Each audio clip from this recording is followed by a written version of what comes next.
That's Jonathan and welcome to ABCD. I've got a special guest today. Hi, I'm Elliot. Today in this video we're going to go through how to operate a slit lamp, how to troubleshoot a slit lamp, and how to set one up.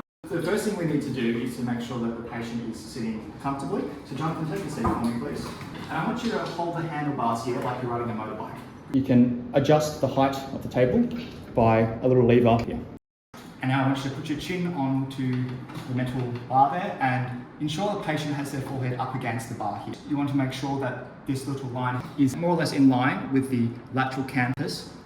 Next is turning the light on by the power switch itself here. Checking if it's on.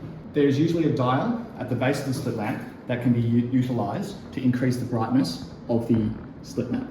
When creating your slit to perform the examination, I ideally start at 5 for the height and 5 for the width.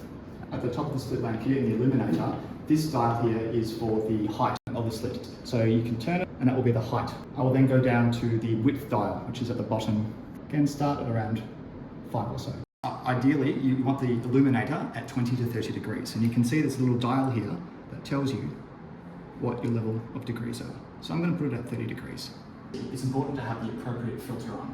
There are a few which aren't required in emergency as they are more for the specialised ophthalmologists, but the ones which are important for emergency are the 10% grey, which is the middle, and the full brightness light as well. If you turn the dial completely anti-clockwise, you will see a little blue dot. This indicates that we are now viewing with cobalt light. That light is used once we use the fluorescent drops. There's a second part of the device, which is the binocular microscope. Adjust the binocular microscope until you see a single image. Ensure that the dials on the lenses themselves are at 0, but then you can adjust due to your refraction if you are wearing glasses. Ensure when you first start the examination, the magnification dial is put at the 1x value. The magnification dial can be increased once you start performing the examination, specifically when looking for corneal pathologies or trying to find the anterior chamber. And that's how you set up a slit lamp.